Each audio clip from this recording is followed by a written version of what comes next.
Kapag binigyan tayo ng Diyos ng kakayahang tumulong sa ating kapwa, huwag tayong magdalawang isip na magbahagi. Huwag nating ipagdamot ang mga bagay na pwede nating ibigay upang mapagaan ang kanilang buhay. At kahit na wala silang maisukli sa kabutihang nagawa natin, huwag pa rin tayong tumigil sa pagtulong at paggawa ng mabuti sa ating kapwa. Yan ang eksaktong karanasan na gustong ibahagi ni Ralph sa ating programa ngayong araw. Umaasa siya na sana'y kapulutan ng aral at inspirasyon ng mga kabarangay natin ang kanyang kwento. Sapagkat ito ay hindi lang tungkol sa pagtulong sa mga nangangailangan, kundi may tamang pagtulong na hindi ka maaabuso. Gusto mo na bang makarelate sa kanya? Tunghayan natin ang kanyang storya sa mga kwento ng pag-ibig, buhay at pag-asa sa nangungunang Barangay Love Stories. Dear Papa Dudut, good day sa inyo at sa mga kabarangay natin na kagaya kong fan na fan ng Barangay Love Stories. Ako nga pala si Ralph, 32 years old, may coffee shop business dito sa Quezon City at nagtatrabaho pa rin bilang virtual assistant sa gabi. Bata pa lamang ay pangarap ko na talagang magkaroon ng negosyo. At sa edad kong ito ay wala pa akong sariling pamilya dahil hindi ko pa naman yon prioridad. Sabi ng mga kaibigan ko, mag-girlfriend na raw ako o di kaya ay dumiretso na sa pag-aasawa. Pero lagi ko lang silang sinasagot na busy pa ako sa pagpapayaman. Ang totoo ay dayo lang naman ako dito sa Quezon City at tubong General Santos City talaga ang aming pamilya. Mahirap lang ang buhay namin noong araw kaya nangarap ako na makapagtapos ng pag-aaral para umasenso. Lagi kasing sinasabi sa akin ni nanay at tatay na wala silang ibang maipapamanang kayamanan sa amin ng ate ko, kundi ang edukasyon lang. Kahit na mahirap lang kami ay masasabi kong ginapang ng aming mga magulang ang pag-aaral namin. Jeepney driver ang tatay namin at ang nanay naman namin ay tumatanggap ng mga labada. Masinop din sila sa pera. Kaya kahit papaano ay may naitatabi sila para sa pag-aaral namin. Kaso ako lang ang nakatungtong sa kolehiyo at nakapagtapos sa aming dalawa ng ate ko. Matapos niyang maagang nag-asawa at nagkaanak. Para makatulong sa mga magulang namin, nag-working student ako bilang tauhan sa isang computer shop sa lugar namin para matustusan ang pangbaon ko sa eskwelahan. Ginagawa ko yon tuwing uwian namin sa hapon hanggang alas 12 ng madaling araw. At kahit na nakakapagod at nakakapuyat ay proud akong nairaos ang kurso kong Marketing Administration.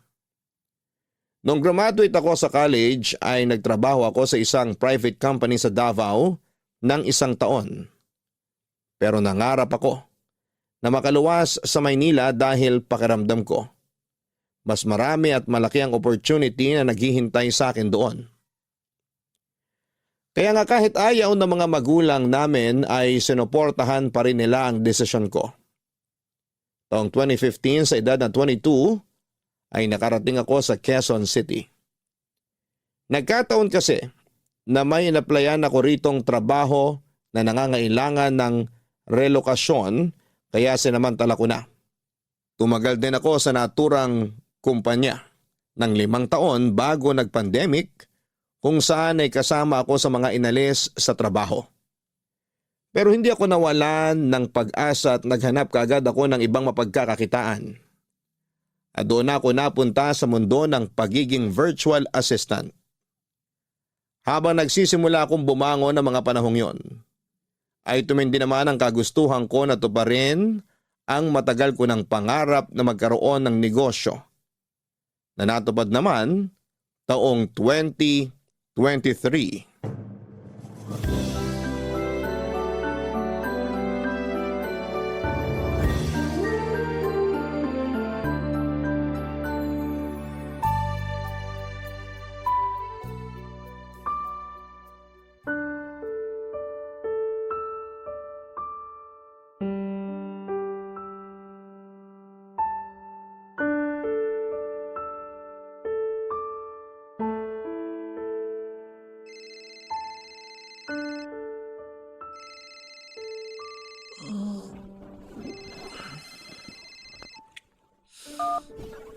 Hello? Hello, Ralph? Sino to? Anong sino to? Ako to, yung ate mo. Ay, sorry ate. Kagigising ko lang eh. Wow, tanghaling tapat na ngayon ka palang gigising. Iba talaga kapag mayaman na. Ayos lang kahit tanghaliin ng gising at hindi masyado magbanat ng buto. Ano ka ba? Hindi ako mayaman. Kaya ako tinanghali ng gising kasi napuyat ako sa trabaho ko kagabi. Sus, maniwala ako sa'yo. Baka ini-eme mo lang ako ah. Anong ini-eme? Chinacharot, niloloko. Baka sinasabi mo lang na nagtatrabaho ka sa gabi para yun ang paniwalaan namin dito sa probinsya. Pero ang totoo, pag gimmick-gimmick ka na lang. Yun ang totoo. Napuyat ako dahil sa trabaho. Bakit naman ako magsisinungaling sa inyo? Baka kasi akala mo na hindi pa namin alam ni nanay at tatay dito, isama mo na rin yung iba nating kamag-anak na nakapagbukas ka na ng negosyo dyan sa Manila. Ayaw mo lang ipaalam sa amin na big time ka na at asensado. Unang-una, di ko naman tinago sa inyo na may negosyo na ako dito. Alam nyo naman na matagal ko ng pangarap yun, di ba? Ipinangalan ko pa nga kina nanay at tatay yung coffee shop ko eh. Pangalawa, may binabayaran akong mga tauhan at renta ng pwesto. Kaya kailangan ko pa rin magtrabaho. Kabubukas pa lang ng coffee shop ngayong taon. Hindi pa masyado kumikita yun. Kaya saan galing yung mga pinagsasabi mo na chinacharot ko kayo? Tsaka sinong big time? Para sabihin ko sa'yo ate, may mga binabayaran pa rin akong bills dito. Nagigipit pa rin ako. Kumpara naman sa buhay namin dito sa probinsya, nasa mas maayos na kalagayan ka naman dyan sa Manila eh. Siyempre ang hirap-hirap kaya na may tinataguyod na mga anak. Buti ka nga solo mo lang ang pera mo, ako. Wala lang ang pera. Kung meron man, hahatiin ko pa sa mga anak namin ang kinakasama ko. Uy, teka. Hindi naman tama na isumbat mo sa akin yung mga pinagkakagastusan nyo ng pamilya mo. Hindi ko naman sinusumbat. Pero nagkukumpara lang ako ng ganito, ganyan. Kaya wag na wag mong sasabihin na nagigipit ka. Kasi mas may gipit pa rin sa'yo at kami yun ng pamilya ko rito sa probinsya. Ay, bakit ka ba tumawag, te? Kung wala ka nang sasabihin, ibababa ko na to. Gusto ko pa matulog. Inaantok pa ako. Ha? Ay, ano kasi? Sige na ate, tsaka na tayo mag-usap. Mamaya na, para ka naman tanga eh. Wow, ako ba talaga yung tanga? Sino pa nga ba? Tayo lang naman magkausap dito. Bakit ka nga kasi tumawag? Ito naman masyadong mainipin. Ano nga kasi? Inaantok na ako, bababa ko to. Uutang sana ako. Ano? Ano ba yan? Ulit-ulit naman Sabi ko, uutang sana ako. Kasasabi ko lang na marami rin akong gastos dito, di ba? Oo nga. Pero may inaasahan ka naman pera na susweldohin dyan sa trabahong sinasabi mo. Idagdag mo pa yung negosyo mo. O diba? Tiba-tiba ka rin Ang labo ng katwiran mo. Hindi nga ako tiba-tiba dito. Hindi raw. Ganun na rin yon. Kaya pautangin mo na ako kasi sobrang gipit kami ngayon. Alam mo ba, sunod-sunod kami nagkasakit ang mga pamangkin mo. Ubo, sipon, tsaka lagnat. Hawa-hawa na. Wala na rin kaming bigas na maisasaing. Kaya lalo ko nangangayayat Yung kinakasama ko naman sakit ang ulo pa rin. Tapos yung iba mong pamangkin sarili lang iniisip. Kulang na lang mapanot ako sa konsumisyon. Kaya maawa ka naman sa akin na ate mo. Ibabalik ko naman sa iyo yung perang uutangin ko Alam ko na pinaghirapan mo yun. Sige na Ralph, pautangin mo na ako. Ay, ano pa nga bang magagawa ko? Alam ko naman hindi mo ako titigilan hanggat di kita pinauutang Wala lang talaga ako malalapitan. Kapag sa iba naman ako umutang, itutubuan nila ng malaki. Kaya imbis na makabayad ako agad, lalo kong nalulubog. Kaya parang awa mo na. Pagbigyan mo na ako. Palibhasa, alam mo na hindi kita matitiis. Salamat talaga Ralph. Hulog ka ng langit.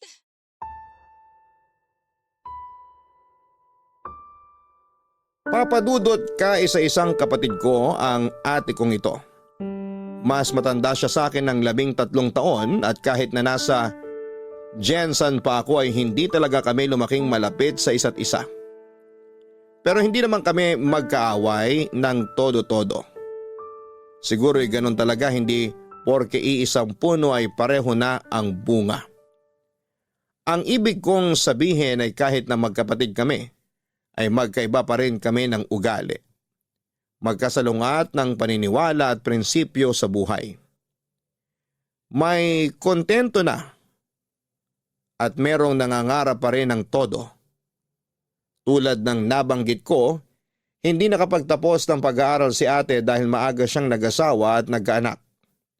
43 years old na ang ate ko noong 2023 at meron na siyang 6 na anak. Dysfunctional ang pamilya ni ate. Lasinggero at nananakit ang kinakasama niya at ama ng mga anak nila. Wala rin itong permanenteng trabaho at may pagkababaero din. Usap-usapan nga sa barangay namin na may anak daw ito sa ibang babae. 1 o 2 na yata. Hindi ko na maalala. Kaso may pagkatanga sa pag-ibig ang kapatid ko. Kaya hindi pa rin niya magawang hiwalayan ang tatay ng mga anak niya. Pero kahit na hindi kami close ng ate ko ay nananatili pa rin na siya ang nag-iisa kong kapatid. Siyempre hindi ko siya natiis nung humingi siya ng tulong sa akin. Agad ako nagpadala ng pera para pangkain nila at panggastos sa probinsya. Pero hindi doon natapos ang lahat dahil ng mga sumunod na linggo ay panay na hingi sa akin ng ate ko.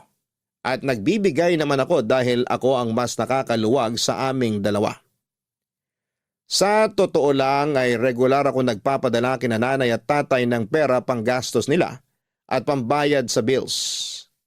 Inaabutan ko rin si ate paminsan-minsan.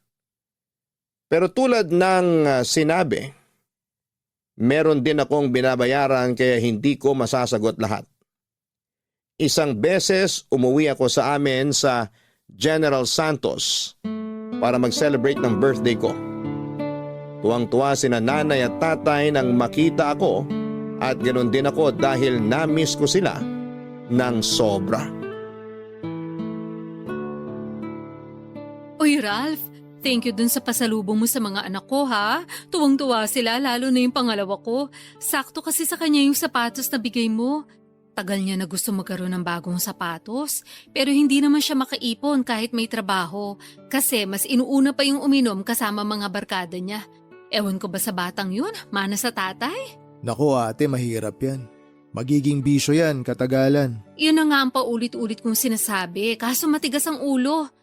Hindi na raw siya bata para pagsabihan ko pa, kasi alam naman daw niya yung ginagawa niya. Ilan taon na ba ulit yung pangalawa mo? 24. Sunod-sunod lang naman yan sila. 25 na yung panganay ko, tapos 20 anyos naman yung bunso. Si Janice yung nag-aaral, tama, di ba te? Siya na lang yung nag-aaral sa mga anak mo? Oo, patapos na siya ng senior high school ngayong taon. Buti mayroon pa sa mga anak mo na desididong mag-aral, na gusto makapagtapos. Akala ko lahat sila gusto na magtrabaho eh. Tapos yung iba nagtatrabaho nga, pero hindi pa rin regular na nakakatulong sa bahay. Kumbaga, palaasa pa rin kesyo maliit lang naman daw ang sweldo nila at pansarili lang madalas. Ang hirap din pala ng sitwasyon nyo, ate. Mismo. Kaya pasensya ka na talaga kung panay utang ako sa'yo, ha? Bumubuelo pa lang din ako ng pambayad, kaso kapag nakakahawak ako ng pera, nagagastos ko rin. Siyempre, alangan di kami kumain, kawawa naman kami. Ay, buti ka pa nga, wala ka pang anak. Kaya sa'yo lang napupunta yung sweldo mo. Marami rin akong pinagkakagastusan, kaya hindi ko rin nasusolo yung sweldo ko. Nasabi ko lang naman yun kasi tingnan mo ko. Naturi nga maraming anak pero karamihan pulpol at hindi naman maaasahan. Parang ang malas-malas ko sa mga anak ko. Kung alam ko lang na magiging suwail sila at palasagot sa akin pagtanda, aba, sana pinalaglag ko na lang sila nung buntis pa lang ako. Ano ba mga pinagsasabi mo dyan, ate? Matakot ka nga sa Diyos. Wala na akong kinatatakutan kasi naranasan ko ng magutom at maghirap ng todo-todo. At saka kung totoong may Diyos, bakit ganito kamiserable ang buhay namin? Bakit niya ako binigyan ng mga anak na hindi ko naman pala makakatulong sa buhay? Pati na rin kinakasama, sakit sa ulo. Sakit din sa bulsa dahil wala ring maayos na pinagkakakitaan. Pero di ba choice mo naman yan? Anong choice ko? Na magrebelde kina nanay at tatay nung araw. Hindi ka pumapasok sa eskwelahan para makipagkita ka sa boyfriend mo noon. O at least kayo'y nagkatuluyan ngayon. Di ba mas ginusto mo naman na mag-asawa na lang agad kesa magtapos ng college? Kasi ang dahilan mo gusto mo na lang magtrabaho. Inaani mo lang yung mga tinanim mo noon. Sobra ka naman. Nakaraan na yun eh. Bakit ang hilig mo pang ungkatin? Hindi ko naman inuungkat. Sinasabi ko lang. Kasi nagawa mo pang sisihin ng Diyos sa maling choices mo sa buhay. Eh ikaw naman lahat na may kasalanan kung tutuusin. Oy! Grabe ka na talaga sa akin ha. Baka nakakalimutan mong ate mo pa rin ako. At 13 taon pa rin ang tanda ko sa'yo. Hindi porket nakapagtapos ka ng pag-aaral, may sariling negosyo at asensado, may karapatan ka ng panghimasukan ng buhay ko. Buhay ko to, choice ko to. Kaya nga, alam ko, buhay mo yan, choice mo yan. Sorry, pero nagsasabi lang naman ako ng totoo. Pumreno ka pa rin kasi nakakasakit ka na eh. Ikaw nga hindi kita pinakikialaman sa mga choice mo. Oo na, sige na, pepreno na sa susunod. O mabalik tayo kay Janice. Yung bunso ko, alam mo, pangarap niyan makapagkolehiyo. Kaso wala naman kaming pantustos sa pag-aaral niya. Sabi nga ng ama niya, tumigil na siya sa pag-iilusyon na makakapagtapos pa sa college. Mas mabuti niyang gawin magtrabaho na lang pagka-graduate. Ayos ah, parang hindi niya anak yung kausap niya kung makapagsalita siya. Tsaka sobra naman yung nag-iilusyon. Buti nga masipag yung bata Gustong gusto makapagtapos ng pag-aaral. Ganun talaga pag hindi nakatungtong sa eskwelahan. Bopols. Pero ayun nga, gustong gusto talaga ng pamangkin mo na mag-aral. Idol ka niya Gusto ka niyang tularan pagdating ng panahon. Yun bang asensado sa buhay? Alam mo masipag mag-aral yung anak ko Pwede mo ba siyang tulungan na matupad yung pangarap niya na makapagkolehiyo? Sige na, pag-aralin mo naman yung pamangkin mo. Papadudot bunso sa 6 na magkakapatid si Janice at siya lang ang nag-aaral sa kanila ng panahong yon. Bulakbol kasi ang ibang mga anak ni ate at kahit na anong paalala sa kanila ni nanay at tatay na mag-aral ng mabuti, ay nauuwi pa rin sila sa paglalakwatsa. Lahat ng mga pamangkin ko liban kay Janice ay nagtatrabaho na kasi sinabi raw sa kanila ni ate na kung hindi rin naman sila mag-aaral ay mabuti pang magbanat na lamang sila ng buto para makatulong sa kanilang pamilya. Kaso hindi ko akalain na may mas ilalala pa pala ang iba kong mga pamangkin. Ramdam ko ang stress ng ate ko pero naisip ko na ganon din naman siya noong kabataan niya sa mga magulang namin. Sa kabila ng lahat ay napag-isip-isip ko rin na butit meron pa rin kahit isa sa mga anak ni ate ang interesado at porsigidong mag-aral at yun nga si Janice. Kaya hindi na ako nagdalawang isip na tulungan siya. Papadudot kong ilalarawan ko ang pamangkin ko ay masasabi kong mahiyain siya at matipid magsalita. Ganon daw talaga ang ugali niya ayon sa ate ko. Nang dumating nga ako sa amin ay mabibilang ko lamang sa mga daliri ko sa kamay ang pagkakataon na nag-usap kami. Puro pa yun small talk tulad ng maiksing kumustahan lang. Pero naiintindihan ko naman dahil noon lang din kami nagkita, Papadudot. Sa kabila ng lahat ay inoobserbahan ko ng mabuti si Janice at base naman sa nakita ko ay desidido talaga siya na makapag-aral. Bukod doon ay lagi rin siyang binibida sa akin ng ate ko. Kaya naman habang tumatagal ay mas nakumbinsi ako na tulungan ang pamangkin ko na makapag-aral. Hindi naman ako mayaman pero sa aming dalawa ni ate ay ako ang mas nakakaluwag. Turo sa amin ng aming mga magulang na tumulong, lalo na kung meron kaming kakayahan. Kaya bago ko bumalik sa Maynila, ay nagabot ako ng pera sa ate ko, pang-enroll ng aking pamangkin. Buti ate, napapunta mo si Janice dito para personal kami magkausap. Nga pala, marunong ba siya magtagalog? Huwag kang mag-alala, marunong magtagalog yun. May hilig yun sa mga teleserye ng GMA. Doon siya natuto, pati yung tono. Pero okay lang din kung sakaling hindi. Marunong naman ako Huwag na! Tsaka para masanay na rin siya. Hello po, Ma. Hello po, Tito Ralph. Oh, andito ka na pala. Halika, tabihan mo ako rito sa upuan. Sige po. Nak, mag-thank you ka sa Tito Ralph mo. Dali. Bakit po? Kasi nga pumayag na siyang pag-aralin ka sa kolehiyo. Talaga po? Hindi niyo ako niloloko? Siyempre hindi. Di ba, Ralph? Sabihin mo nga rito sa anak ko, mukhang hindi naniniwala sa akin Totoo po ba yun, Tito? Oo. Naobserbahan ko kasi na masipag ka mag-aral. Tsaka laging sinasabi ng mama mo na gustong gusto mo raw makapag-college. Gustong gusto ko po talaga. Kaya nga nung sinabi sa akin nila mama at papa na wala silang pampaaral sa akin, nalungkot po talaga ako. Alam mo naman mahirap lang ang buhay natin, di ba? Sana naiintindihan mo na yun. Tsaka kayong lahat ginagapang naman namin kayo ng papa nyo. Hindi lang talaga tayo tinatamaan ng swerte. Puro lintik at kamalasan tumatama sa atin. Sawing palad, kumbaga. Kaya nga inawitan ko tong tito mo na baka pwede kanyang tulungan na makapag-aral sa kolehiyo. Buti pumayag siya kasi malaking bagay yun. Kaya ano pang hinihintay mo?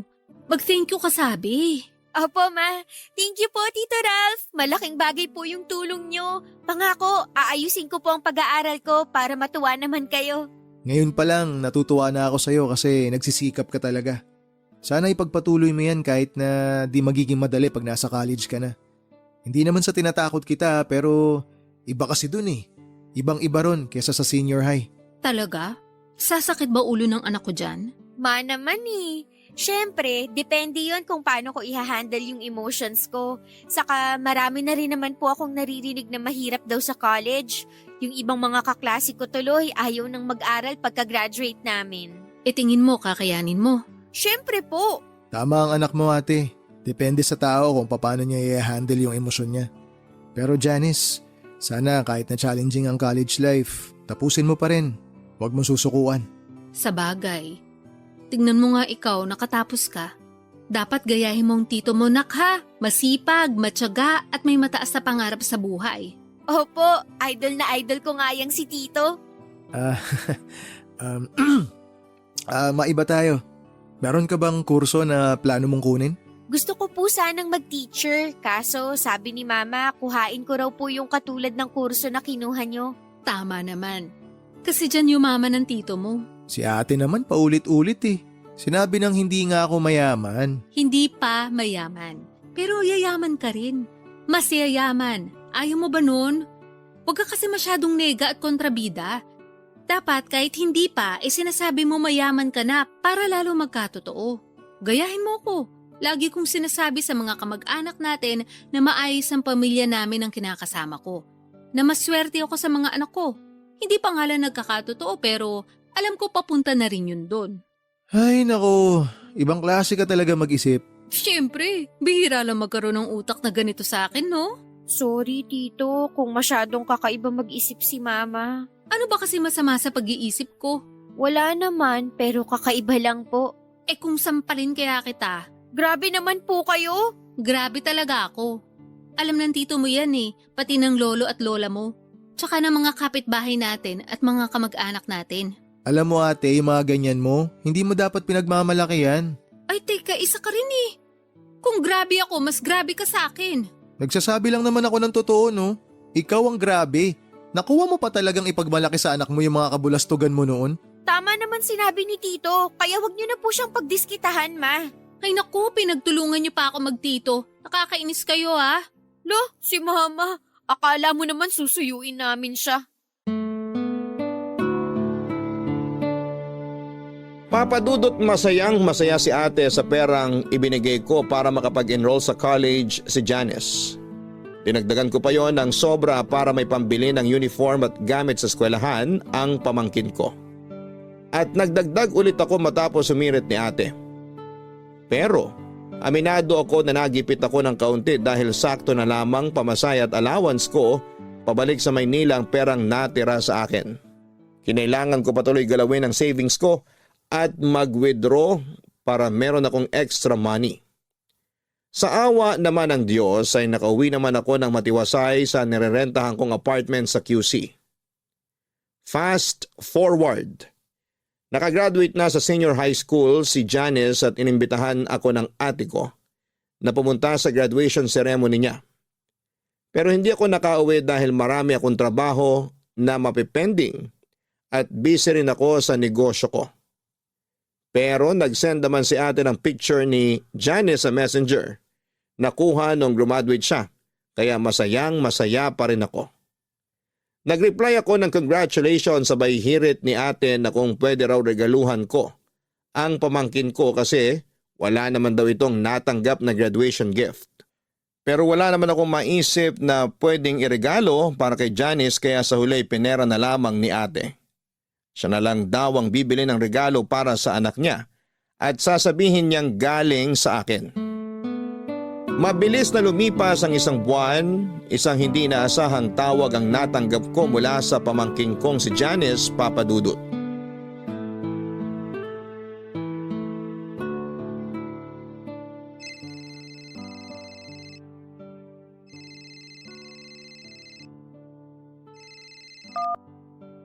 Hello? Hello, Tito? Oh, Janice, napatawag ka. Opo pasensya na kayo kung naistorbo ko kayo. Baka lang may ginagawa kayo. Wala naman akong ginagawa. Bakit ka napatawag? Nahihiya po ako pero wala na akong choice kundi lumapit sa inyo at magsabi. Ha? Anong problema? May nangyari ba? Opo, meron po. Ayaw nga sabihin ni Mama kasi baka raw magalit kayo kaso kasalanan naman niya. Sige na, sabihin mo sa akin. Ano ba yun? Tungkol po yun sa pag-aaral ko sa college. May nahanap na nga akong university na papasukan ko. Kaya lang, atrasado pa po ako kung makakapag-enroll ako on time. Ha? Anong ibig mong sabihin? Paanong atrasado? Di ba nag-iwan na ako sa mama mo ng perang pang-enroll mo bago ako bumalik dito sa Manila? Yun nga po, kaso nagastos ni Mama yung pera. Ano? Nagastos niya? Sorry po, ayaw nga niyang ipasabi sa inyo kasi baka raw magalit kayo. Gagawa na lang daw po niya ng paraan kaso hanggang ngayon wala pa siyang nauutangan. Malapit na po yung enrollment ko. Natatakot ako na baka hindi matuloy pag-aaral ko tapos magalit kayo sa amin. Teka, sandali. Ano munang ginawa ng mama mo dun sa perang binigay ko na pang-enroll mo sana? Pinanghanda niya po nung graduation ko. Tapos nagastos niya lahat yung pera? Ganun na nga po. Tuwang-tuwa kasi siya dahil may nakagraduate na raw sa pamilya. Proud na proud siya sa akin. Nagpalitsyon po siya at kulang na lang pakainin niya yung buong barangay. Hindi ko lang po akalain na mauubos niya pati yung pera na pang-enroll ko. Ay, si ate talaga kahit kailan masyadong pabide. Kilala niyo naman po si Mama, di ba? Ugali niya talaga yon lalo kapag may nahawakan siyang pera. O tapos ngayon, mamomroblema kayo. Pati ako damay pa rito. Nagalit nga po ako sa kanya, pero sabi niya, wag ko na raw sabihin sa inyo kasi gagawan na lang niya ng paraan. Kaya lang, wala pa raw pong nagpapautang sa kanya eh. Tapos malapit na nga ang enrollment ko. Di bale, huwag ka na mag-alala. Pwede naman kitang bigyan ulit ng pang-enroll mo eh. Pero gusto ko ikaw na humawak ng pera ha. Napakabulagsak kasi talaga ng mama mo eh. Nakakabuwisit. Opo, Tito. Sorry po ulit kasi nadoble pa yung gastos nyo. Hiyang-hiya po ako pero wala naman po akong malapitan. Hayaan mo na yon. Na-appreciate ko nga na nagsabi ka sa akin. Tama rin na nilapitan mo na ako agad. Hindi mo na pinatagal kesa naman di ka nakapag-enroll. Gusto ko talaga na tulungan ka sa pag-aaral mo. Sabi ko nga sa'yo noon, naoobserbahan ko na masipag ka mag-aaral tsaka determinado ka na makapagtapos. Ituloy mo lang yan. Sigurado ako na malayo mararating mo sa buhay oras na may hawak ka ng diploma. Yun nga po yung nasa isip ko palagi na mas marami ang oportunidad na magbubukas sa akin kapag nakagraduate na ako sa pag-aaral. Ayoko po na gumaya sa mga kapatid ko na mga tinamad na lang mag-aral at nagtrabaho na lang. Tapos hindi rin naman nakakatulong kina Mama at Papa. Pangarap ko rin po na tumulong sa pamilya namin para kahit paano makaahon kami sa kahirapan. Nakikita ko kasi sa iyo yung kabataan ko nung araw. Ganyan-ganyan ako kadeterminado na makagraduate. Kahit na mahirap, kahit na walang bilib sa akin yung mama mo nun, nagpatuloy pa rin ako. Ginawa ko na lang inspirasyon yung lolo't lola mo para abutin yung mga pangarap ko. Kaya sana ganun din yung gawin mo. Opo, pangako ko po sa inyo na hindi ko sasayangin yung tiwala niyo sa akin. Mag-aaral po ako ng mabuti para maibalik ko lahat ng mga tulong niyo sa akin. Mag-aral ka para sa sarili mo, para sa mga pangarap mo. Pagtuunan mo ng pansin kung paano ka makakapagtapos. Magsikap ka. Huwag mo na munang masyadong isipin kung paano mo maibabalik sa akin yung tulong na ibibigay ko sa'yo. Hindi naman po pwedeng hindi ko yun isipin. Siyempre, nakakahiya pa rin po. Kung tutuusin, hindi nyo naman po ako responsibilidad. Pero nang dahil sa pangarap ko, naobliga pa kayong tulungan ako. Wala namang kaso sa akin yun. Pamangking kita eh. Pamilya tayo. Turo sa amin ng lolo't lola nyo na kung meron kaming kakayanan na tumulong, huwag kami mag-alinlangan. Salamat po talaga. Napakaswerte swerte ko dahil meron akong mabait na tito.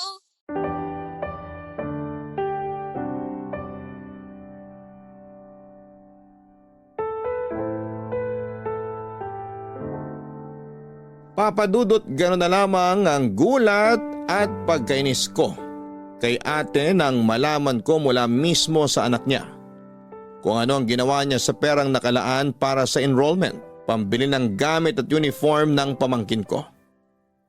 Pero pinigilan ko pa rin ang sarili ko na magalit dahil ayokong ipakita kay Janice.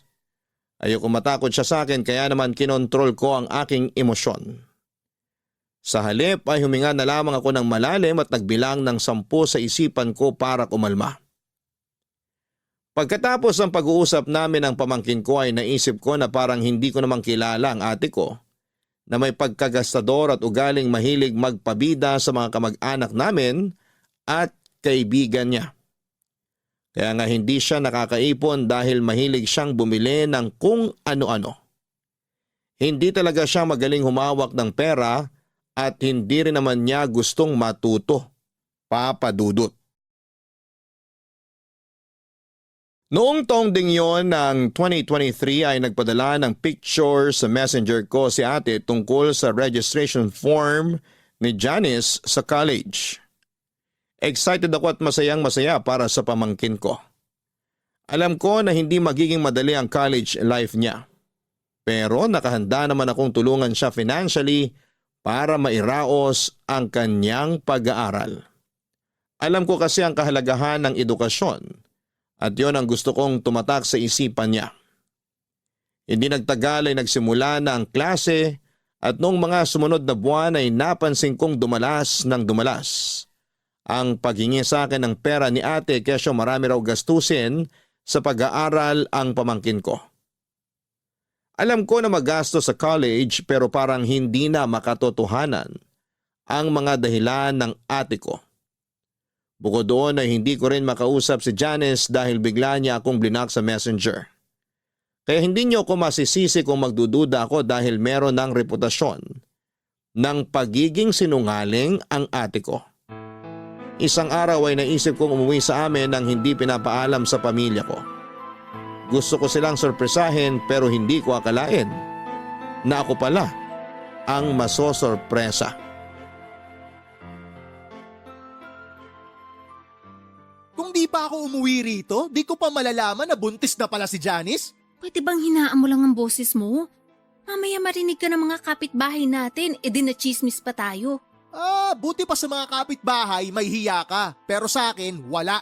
Sobra ka namang magsalita. Bakit? Totoo naman eh. Sige nga, ipaliwanag mo. Kung may hiya ka talaga sa akin, kailan mo planong sabihin na buntis na pala yung anak mo? Sasabihin ko rin naman sa'yo, kaso bumubuelo pa ako eh. Baka magulat ka eh. Malamang, magugulat talaga ako. Sabi huwag kang sumigaw, natuturete ako sa'yo eh. Sa anak mong nabuntis, di ka natotorete? Dapat nag-aaral siya eh. Di sayang na ngayon yung pagkakataon. Imbis na makakatapos siya ng college, mag-aalaga na ng bata kasi nga magiging nanay na. Yun nga, hindi ko na nasubaybayan. Pero pala nakamabutihan dun sa eskwelahan. Tapos ayan na nga yun nangyari. Dapat kasi nabantayan mo yun. Paano ko malalaman yun? Sige nga. Bakit akong tinatanong mo? Dapat tanungin mo yung sarili mo. Kakausapin ko yung anak mo. Sa susunod na lang, stress yung anak ko eh. Huwag mo nang dagdagan. Ha? Paano siya na-stress? Ginusto niya yan tapos stress siya ngayon? Hindi kasi siya pinanagutan nung nakabuntis sa kanya. Tinakasan siya nung mokong na yun nung sinabi niyang buntis siya. Ay, anak naman talaga ng teteng oh. Kaya nga palipasin mo na. Sa susunod mo na lang kausapin pero huwag mo namang pagalitan. Kawawa naman yung anak kong yun, baka mapano. Alam mo, kasalanan mo talaga lahat to ate. Paano ko naman naging kasalanan? Kasi masyado mong kinukonsinti yung anak mo. O yan tuloy kasi naging masyado kang maluwag. Naging masyado kang pabaya. Baka nakakalimutan mo na 20 anyos na siya, hindi na siya teenager. Tingnan mo kung gaano kabaluktot yung katwiran mo. Rason na pala ngayon yun. Porke 20 na, pwede na magbuntis. Pwede na maging ina. O ibabalik ko sa iyo yung sinabi mo. Baka nakakalimutan mo ate. Ako ang nagpapaaral sa anak mo. O paano ngayon yun? Di hinto siya sa pag-aaral. Tungkol sa bagay na yan. O bakit ka natigilan dyan? Ituloy mo yung sasabihin mo. Ang totoo, tumigil na si Johnny sa pag-aaral eh. Ayaw na raw niyang pumasok, gawa ng nahihiya na siya sa mga kaklase at propesor. Ano? Tumigil na pala yung anak mo sa pag-aaral eh. Ba't tuloy-tuloy ka pa rin sa paghingi ng pera sa akin? Sinasabi mo para sa pang-aral niya. Kasi nga, bumabuelo pa ako kung kailan ko sasabihin sa'yo yun nangyari. Tapos sabi ng pamangkin mo, nahihiya daw siya sa'yo. Kaya ka nga niya blinak sa messenger ba yun? Nakita raw niya na marami kang chat sa kanya kaya nataranta siya. Natakot din siya na magalit ka sa kanya. Siyempre, magagalit ako sa kanya. Pati na rin sa'yo. Ilang beses nyo na ako niloko? Binibilog nyo lagi yung ulo ko? Kakapal na mukha nyo? Sobra ka naman. Para naman sa pamangkin mo yung pera na hinihingi ko sa'yo. Sa palagay mo, saan ko kukunin yung pera na panggastos sa check-up at mga kailangan sa pagbubuntis ng pamangkin mo? Kung makapagsalita ka naman, akala mo hindi ka nakakasakit ng damdamin? Nasasaktan ka. Kasi masasakit yung mga naririnig mong salita sa akin. Ako, ano kayang nararamdaman ko ngayon? Ang hirap kasi sa'yo, damdamin mo lang yung palaging mahalaga eh. Nangyari na nga kasi. Buntis na yung anak ko. Ano pa pang gusto mong gawin ko? Gusto mo ba na ipalaglag na lang natin yung dinadala niya? O tapos ngayon hihiritan mo ako ng ganyan. Para ka naman tanga ate. Kilabutan ka nga sa mga sinasabi mo. Ikaw lang naman iniisip ko. Mukhang apektado ka sa nangyari. Ako nga na nanay niya kalmado lang. Iba talaga pag intindi mo sa mga bagay-bagay no? Hindi mo talaga makuha kung saan ako nanggagaling? Kung bakit ako ganito ka-apektado? Sige nga, ipaintindi mo sa akin. Sige, ipapaliwanag ko sa'yo para makuha mo. Apektado ako kasi naniwala at nagtiwala ako kay Janice na mag-aaral siya ng mabuti dahil may pangarap siya na makapagtapos. Yun din yung lagi mo sinasabi sa akin eh, di ba? Na masipag yung anak mo, na gusto niyang umasenso, kaya gusto niya makapag-college. Na ako ang naglalabas ng pera sa lahat ng pangangailangan niya. Mula pang matrikula hanggang sa baon niya, ako ang nagpapadala. O tapos ano nangyari? Nabuntis siya. Nagpabuntis siya. Oh, sana naman ngayon gets mo na kung bakit ako ganito kaapektado. Ang akin lang naman, tanggapin na natin kasi nandyan na yan. Tama ka. Tanggapin na lang. Nandyan na eh. Pero tanggapin nyo rin na desisyon ko na hindi kayo tulungan. Aba, sobra ka naman. Parang hindi mo kami pamilya. Papa Dudut, hindi ko akalain na ako ang masosorpresa sa pag-uwi ko sa amin sa Jensan. Noong nalaman kong buntis ang pamangking ko at tuminto na pala sa kanyang pag-aaral. Bale hindi nga niya natapos ang unang semestre pero pinalabas ng ate ko na pumapasok pa rin siya sa eskwelahan para patuloy na makahingi ng pera sa akin. Kaya pala iba ang kutob ko ng mga panahong yon. Buti na lamang nakinig ako sa instinct ko na umuwi sa amin para malaman ang katotohanan. Magaling din kasing magtago ang ate ko kaya wala ring kaideya-ideya ang iba naming kamag-anak pati na sina nanay at tatay. Sobrang dismayado nga nila noong malaman ang nangyari pero sa huli ako pa rin ang pinalabas na masama ng ate ko matapos ako magdesisyon na tumigil na sa pagpapadala ng pera sa kanila. Sobra din ang pagkadismaya at frustration ko kay Janice kasi akala ko ay iba siya sa mga kapatid niya. Pero sa huli mukhang mas masahol pa siya dahil sa ginawa niya. Habang nasa probinsya ko ay ilag sa akin si Janice. Pero kitang-kita ko na walang pagsisisi ang pamangkin ko at mukhang nasa loob lang pala ang kulo niya. Sa huli nang nakabalik na ako sa Maynila ay nalaman kong pinagkalat ng ate ko sa iba naming kamag-anak na masama ang ugali ko porque nakakaangat na ako sa buhay. Pero dahil sa malayo naman ako ay pinilit kong huwag magpaapekto. Mabilis na lumipas sa mga buwan at nalaman ko na nanganak na si Janice at laking gulat ko nang binalita sa akin ni nanay na kinuha pa akong ninong ng anak ng pamangkin ko. At imbitado pa talaga sa binyag noong baby. Ayoko sanang pumunta pero hindi na ako nakatanggi sa pakiusap ng nanay at tatay namin. Taong 2024 nang umuwi ulit ako sa Jensan para umaten sa binyag ng anak ni Janice. Buti naman umuwi ka dito sa atin sa probinsya para umattend ang binyag ng baby ni Jen. Wala naman ako magagawa eh. Ayoko sana pero pinilit ako ni nanay at tatay. Ito naman parang hindi mo naman apo yung baby. Baka nakakalimutan mo, kadugo mo yun. Pamilya tayo. Tsaka pinangalan nga sa yung anak niya Ralph Adrian. O di ba? Magandang pakinggan. Hindi naman tungkol sa baby ni Janice yung rason kaya ayoko munang umuwi dito eh. Baka nakakalimutan mo. Siniraan mo ako sa mga kamag-anak natin. Pinagkalat mo na masama ugali ko dahil tumigil ako sa pagbibigay ng pera sa inyo. Salamat sa iyo hanggang ngayon ang sama ng tingin sa akin ng ibang kamag-anak natin. Yung kinakasama mo nga pinandilatan pa ako ng mata nung magkita kami kanina eh.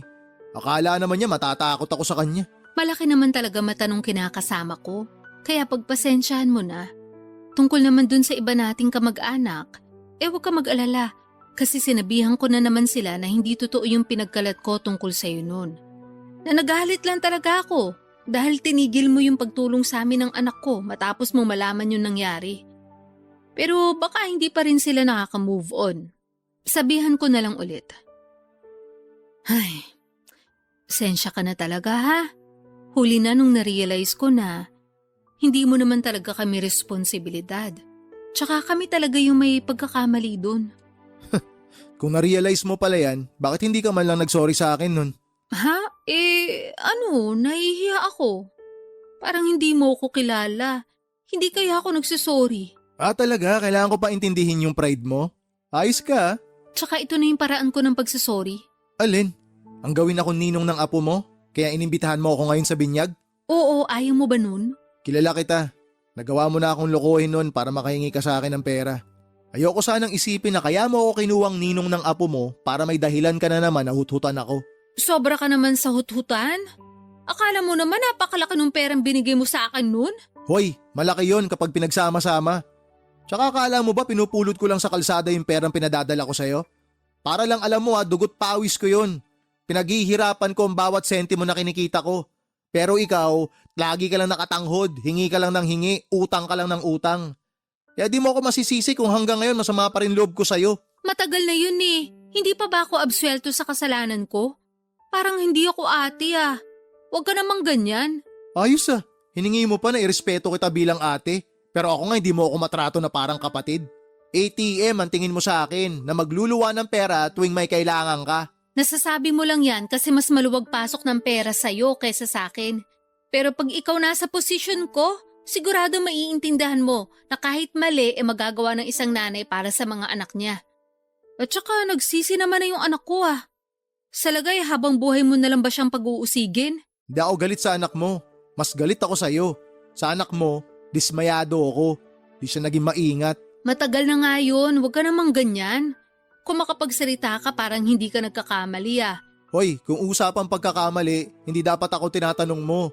Tanungin mo dapat ang sarili mo.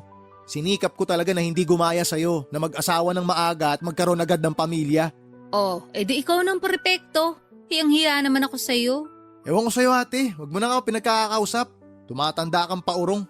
Kailan ka kaya magmamature? Excuse me, matured na ako no? Talaga? Asa ka? Nakakasakit na talaga ng damdamin yung mga sinasabi mo sa akin Yan, buti naman nasasaktan ka. Ibig sabihin, hindi ka pa manhid. Tsaka wag mo asahan na magsusorry ako sa'yo. Di ka nga marunong magsorry. Ay, sige na, alis na ako. Doon na ako kina nanay. Pagod na ako. Sandali lang naman. Ano ba yun? Huwag ka munang umalis. May sasabihin pa ako. Sabihin mo na yung sasabihin mo. Gusto ko na umuwi.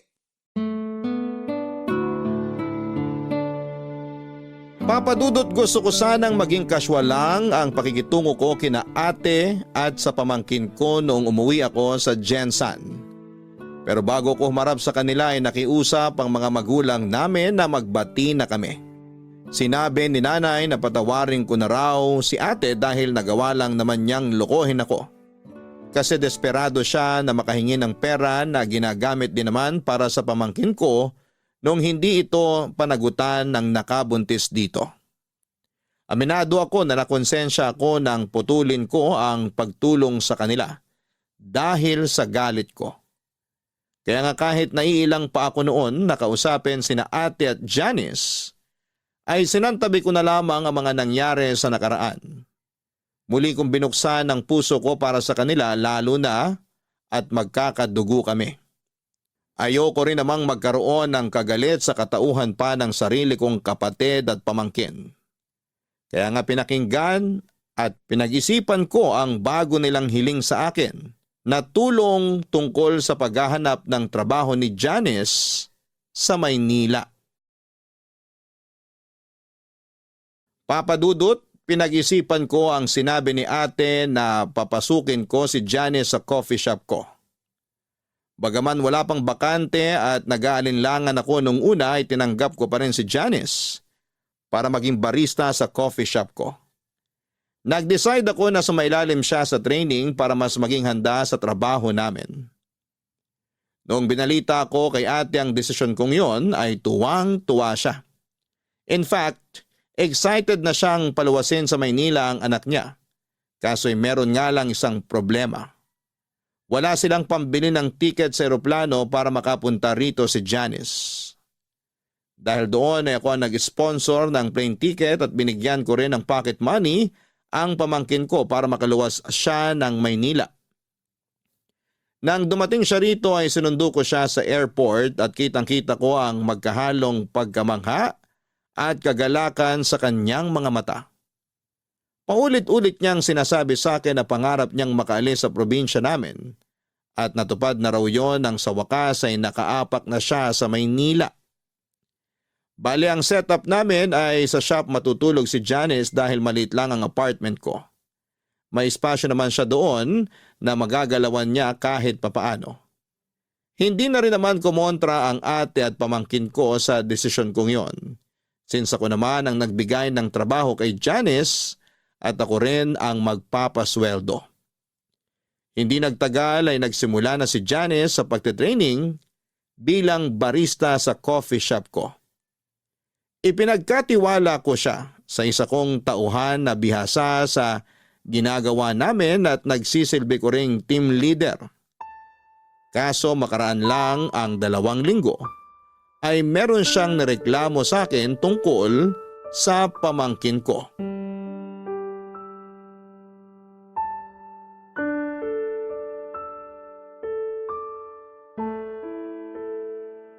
Janice, liga.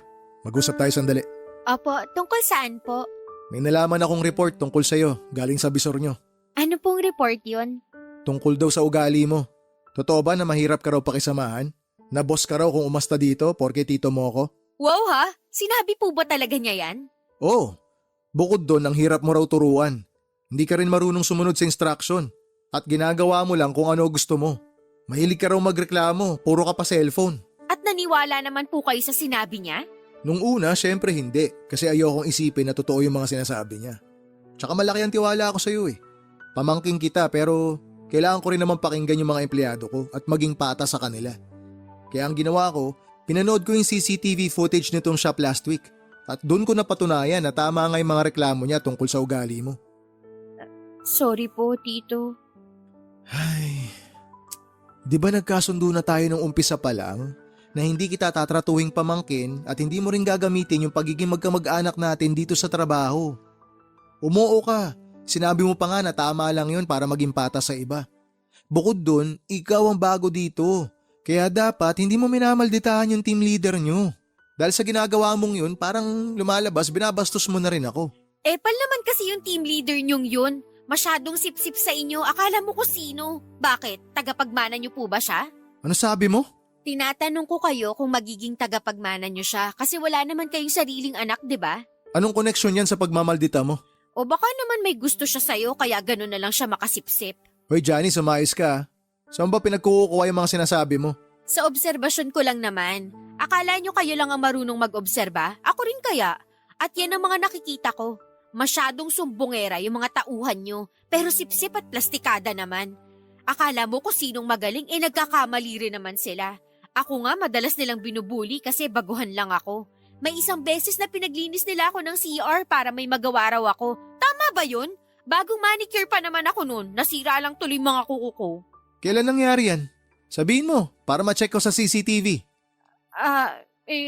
Hindi ko na matandaan. Basta nangyari talaga yun. Kung totoo ngang nangyari yan at pag napatunayan ko na binubuli ka nila, meron silang matatanggap na memo sa akin. Memo lang? Hindi nyo ba sila tatanggalin? Hindi ako pwede basta-basta magtanggal ng empleyado lalo't walang mabigat na dahilan. Tsaka may proseso yan. Kaya nga memo muna kasi first offense pa lang. Bukod doon, matagal na rin sila sa akin. Wala namang ganitong insidente bago ka dumating eh. Ibig sabihin, ako lang talaga panira rito? Wala naman akong sinasabing ganun. Ganon na rin yun eh. Sinasabi nyo na ako lang panira dito sa negosyo nyo. Grabe, ang unfair nyo naman hindi nyo naman kaano-ano yung mga yon. Ako kaya ang pamangkin nyo rito.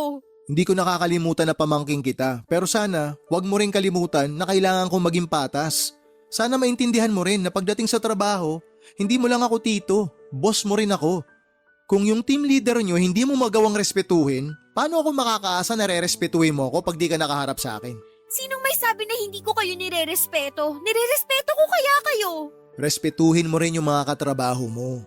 Mahalin mo sila kasi kayo yung magkakasama dito.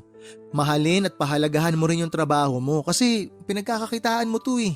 Kaya ka nga lumuwas dito sa Maynila para maghanap buhay. Para may padala ka sa anak mo sa probinsya. Alam ko naman yun. Hindi nyo na kailangang isumbat sa akin. Hindi kita sinusumbatan. Sinasabi ko lang sa'yo yung mga dapat mong gawin na dapat mong tandaan kasi nalilihis ka eh.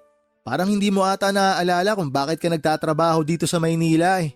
Pinamumukha nyo na kayo ang nagpapasweldo sa akin. Na kayo rin ang nagbayad ng ticket ko sa eroplano para makapunta ako rito. Kulang na lang sabihin nyo sa akin ang kapal ng mukha ko dahil sa dami ng mga tinulong nyo sa pamilya namin. Siguro nga tama ako. Nagalit pa rin kayo sa akin hanggang ngayon. Kasi hindi ko tinupad yung pangako ko na magtatapos sa college dahil nabuntis ako ng maaga.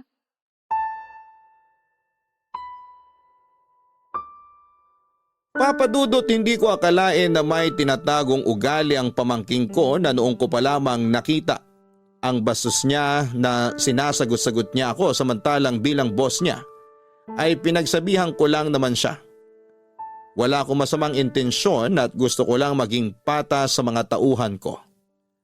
Ayoko na porke pamangkin ko siya ay hindi ko na siya sasawayin.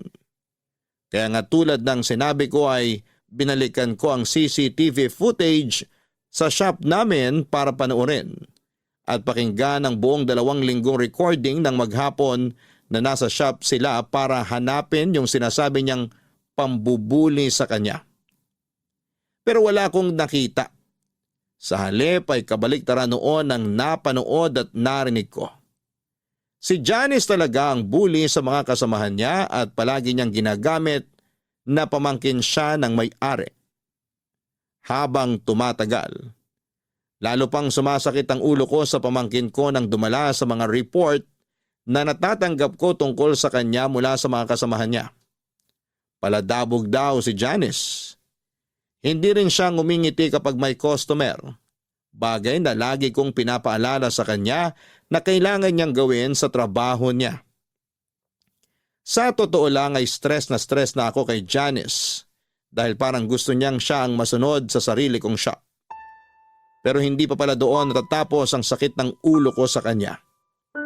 Nang tumawag sa akin si ate, nagalit kesyo nakarating sa kanya ang balita na pinagsabihan at pinagalitan ko si Janice tungkol sa aming trabaho.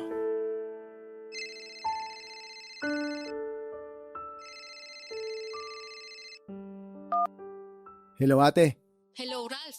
ba't ka napatawag? Ano yung nakarinig sa akin na inaapay mo raw dyan yung anak ko? Ha? Huwag mo ko hinahadyan.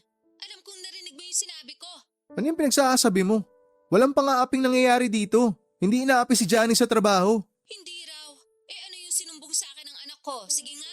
Hindi ko alam kung ano pinag-usapan niyo. Bakit? Ano ba mga sinumbong niya sa'yo? Sinabi lang naman niya sa akin na binubuli niyo raw siya dyan. Tapos nagsumbong daw siya sa'yo.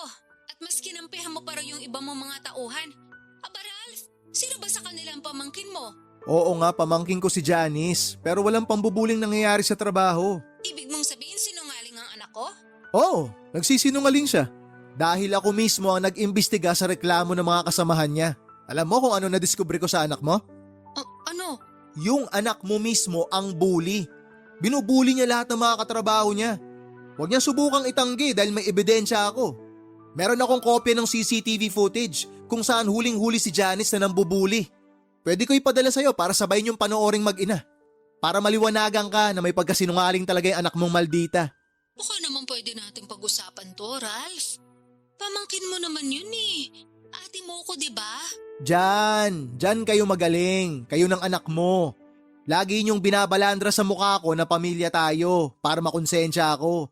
Pero di niyo man lang ba naisip na nakakapagod kayo?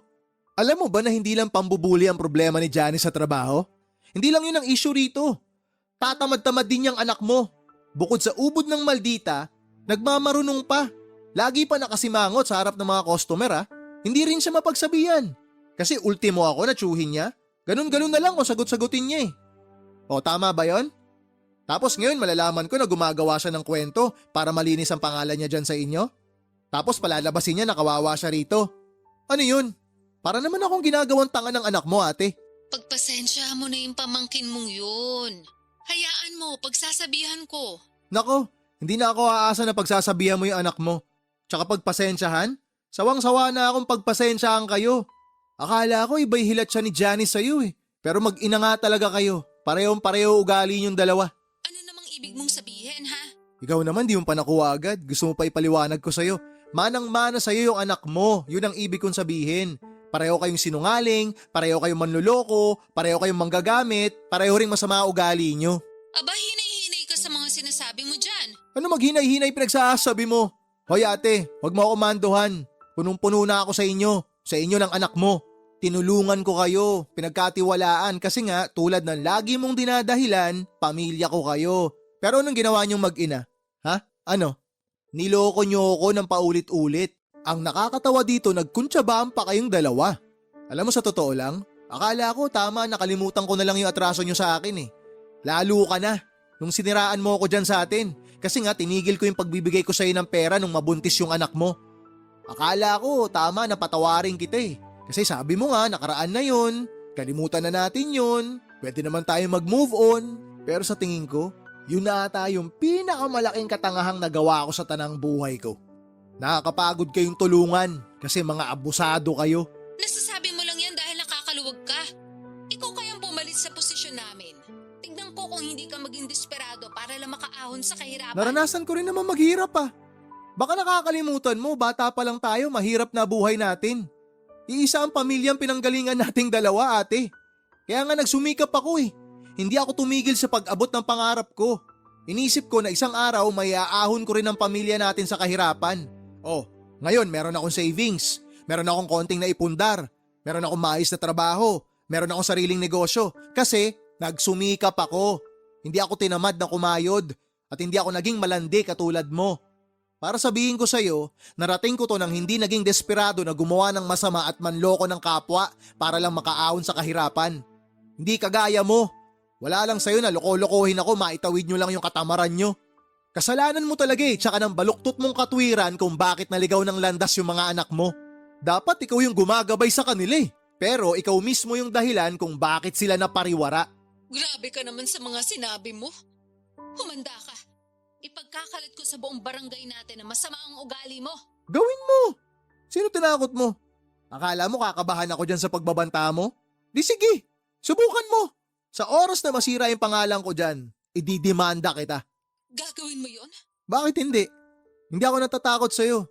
Oh, pinagbantaan mo ako, nasisiraan mo ako dyan sa atin. Tapos ngayon sinabi ko na didemanda kita, nagtatanong ka kung gagawin ko ba talaga. Para ka naman tanga kausap ate. Hindi lang kita pinapatulan noon, pero punong-puno na ako sa'yo ngayon. Napagod na ako sa pagtulong sa inyo, napagod na ako sa ugali mo. Kaya wag na wag mo akong tinatakot kung ayaw mong may kalagyan ka. Sige na, bababa ako na to. May trabaho pa ako. Papadudot alam ko na mali na takutin ko si ate, pero ayoko namang isipin niya na palalagpasin ko lang ang ginawa ng anak niya. Saka binigyan ko naman ng tsansa si Janice na ayusin ang ugali niya pero hindi niya pa rin ginawa yon. Unfair sa iba niyang kasamahan na nagtatrabaho ng patas. Kaya nga nag-decide akong tanggalin na lamang siya sa trabaho at pauwiin sa Jensan. Bagay na hindi na nila tinutulan ng ate ko. Ako ang sumagot ng plane ticket ng pamangkin ko pabalik sa probinsya namin at simula noon ay nawala na ako ng amor sa kanila. May mga naririnig akong balita tungkol sa kanila mula kina nanay at tatay pero lagi kong sinasabi na wala na akong pakialam. Ang totoo ay meron pa naman pero ayoko nang makialam. Dahil baka makahanap na naman ng opportunity ang ate ko na gamitin ako sa pansarili niyang pakinabang. Pagod na akong tumulong ng bukal sa puso para lang lokohin at gamitin ng pamilya nila. Bagaman hindi ko pa rin naman tuluyang pinuputol ang ugnayan ko sa kanila bilang kamag-anak, mas payapa ang buhay ko kapag limitado ang pakikisalamuha ko sa kanila. Alam ko sa puso ko na ginawa ko ang lahat para tulungan ang pamilya ng ate ko. Kaunting pagsasakripisyo lang naman ang kailangan nilang ipuhunan. Pero tamad sila. Mareklamo at walang tiyaga. Kaya naisip ko na hindi ko na sila responsibilidad. Dalangin ko na lang na may matutuhan sa buhay si ate at ang pamilya niya. Kapag nangyari yon, baka pwede ko pa ulit silang tulungan. Maraming salamat po Papa Dudut sakaling mapili ninyong i-area ang storya ng buhay ko. Sana po ay kinapulutan ito ng aral at inspirasyon ng mga kabarangay natin. God bless sa Barangay Love Stories and more power sa inyong istasyon at congratulations po sa mga pagkilala, mga awards na inyong natatanggap. Ang inyong forever kapuso at kabarangay, Dear Papa Dudut, good day po sa inyo at sa lahat ng mga kabarangay na katulad kong avid listener ng Barangay Love Stories. Tawagin niyo na lamang po ako sa pangalang Vito, 33 years old at nagtatrabaho bilang auditor sa isang private company dito sa Quezon City. Sa edad kong ito ay wala pa akong asawa dahil ginugol ko na sa pag-aalaga sa aking nanay na may sakit na demensya ang nakaraang 10 taon ng buhay ko. Kaya lang noong buwan ng August 2024 ay tuluyan nang namaalam ang mahal kong ina. Kaya nga naisipan kong magpadala ng sulat sa inyong istasyon upang ibahagi ang aming kwento na magsisimula noong 20 years old pa lamang ako. Tubong Cainta Rizal kami ng aking pamilya. Single parent si Nanay Cedes at mag-isa niya kaming tinaguyod ng Ate Susan ko. Mananahi siya sa isang garment factory sa Taytay. At kahit na mahirap ang aming buhay ay pilit niyang nilakasan ang kanyang loob upang mapag-aral kaming magkapatid. Laging bukang bibig ng nanay na edukasyon lang daw ang kaya niyang ipamana sa amin dahil nga dukha lang ang aming pamilya. Kaya nga naging mukha siya ng pagiging istrikto sa aming magkapatid. Naunahin ang aming pag-aaral at huwag munang magpapamilya, Papa Dudut.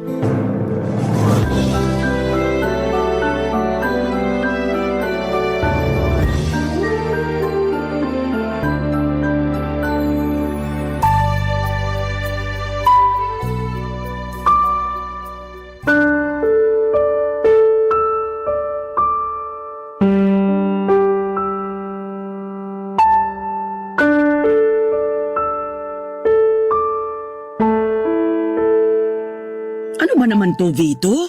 2 major subject mo pa talaga yung 3? Tapos yung iba rito ay puro na 2? Sigurado ka bang makakagraduate ka nito? Opo, Nay. 5 naman po yung bagsak. Wala naman po akong 5 dyan. Wala ring incomplete. At talagang pinagmalaki mo pang wala, ano? Hindi po ba dapat? Hindi talaga kasi kahit walang 5 rito, ang baba pa rin ito. Kumbaga, katumbas ito ng mga gradong palakol nung elementary at high school. Pasensya na po kayo. Yan lang po kasi talaga ang kinain ng utak ko. Pasensyahin mo mukha mo. Mababago ba nun tong mga grado mo? Saka kaya siguro ganito to kababa kasi hindi ka naman talaga nag-aaral. Oo, pumapasok sa eskwelahan at nanghihingi ng baon. Pero baka hindi naman talaga doon ang punta mo. Saan naman po ako pupunta kung hindi sa eskwelahan? Saan pa ba? Di sa bilyaran? O di kaya doon sa computer shop? Naku, wag ka nang magsinungaling. Nakita ka nga ng Ate Susan mo sa mga lugar na sinasabi ko. Nagpapaprint lang po ako sa computer shop. Hindi po ako tumatambay doon o naglalaro. Talaga lang ha? Pexman! Yung sa bilyaran? 1 beses lang naman po akong pumunta sa bilyaran. Nung nagkita-kita lang kami ng mga ka-text clan ko. Saka nandun din naman si Ate Susan eh. Nakikipag-inuman pa nga siya tapos ako lang ang pinagagalitan nyo. 18 anyos na yung ate mo. Nung panahong yon, Ikaw 15 pa lang, pero nakuha mo pang pumaroon. Tapos magre-reklamo ka sa akin kung bakit ikaw ang pinapagalitan ko at hindi kasama ang ate mo? Opo, kasi paborito niyo si Ate Susan. Hindi niyo nga siya kayang pagalitan kasi ayaw niyong magtampo siya sa inyo. Anong sabi mo? Sabi ko, paborito niyo si Ate Susan. Ako hindi. Mas mahal niyo si Ate Susan. Tapos galit kayo sa akin. Ano bang pinagsasabi mong bata ka? Alam niyo po kung ano ang sinasabi ko. Saka hindi na ako bata para di pa maintindihan yung totoong nangyayari. Ang unfair niyo, Nay. Kasi si Ate Susan lang yung tinuturing yung anak. Tapos ako, parang wala lang. Kung parang wala ka lang para sa akin, sana hindi na kita pinag-aral, pinakain at pinatira sa bahay ko. Hirap sa'yo, sumasama ang loob mo pag napagsasabihan ka. Maanong intindihin mo munang mabuti ang sitwasyon? Total, sabi mo hindi ka na bata. Ibig sabihin, malawak na dapat ang pangunawa mo. Kahit na anong sabihin niyo, ganun ko po nakikita ang sitwasyon. Sana talaga hindi na ako sinaoli nun ni tatay sa inyo. Abay, sana nga. Ano pong sinabi niyo? Sana nga, hindi ka na sinauli sa akin ng magaling mong ama kung magiging ganyan lang katigas ang ulo mo paglaki. Napakawalang utang na loob mo, Beto. Hindi ka marunong rumispeto sa ina mo na nagpalaki sa'yo. Papa Dudut Jr. ako ng tatay ko at bukod doon ay kamukha niya rin ako. Kaya ganoon na lamang ang irita sa akin ng nanay sa tuwing maaalala niya sa akin ang nambabae naming tatay. Noong naghiwalay sila ay kinuha raw ako ni tatay pero binalik din kalaunan sa poder ni nanay Papa Dudut. Kaya pala hindi niya ako paborito dahil bukod sa mga katangiang yon, mahina rin talaga ako sa klase namin at may pagkabulakbol. Hindi ko naman siya masisisi kung natuon ang lahat ng atensyon niya sa Ate Susan ko dahil nga para sa kanya ay mabait ito at masunurin. Kahit na inis ako dahil lagi niyang kinakampihan ang ate ko, hindi naman ako nagtanim ng sama ng loob kay nanay. Kasi siya pa rin naman ang nag-iisa naming magulang na nagtaguyod sa aming magkapatid. Mahal ko pa rin siya kahit na hindi kami madalas magkasundo. Kaya lang dahil sa favoritism ni nanay ay hindi kami lumaking close sa isa't isa ni Ate Susan. Para sa akin ay hindi totoo ang lahat ng kabaitan at pagiging masunurin niya na laging nakikita ni nanay. Iniisip ko na maskara lamang niya yon para paboran at kampihan ni nanay. At ako naman yung laging pag-initan. At napatunayan ko yon. Nung isang gabi ay nahuli ko siyang ginagawa ang bagay na yon.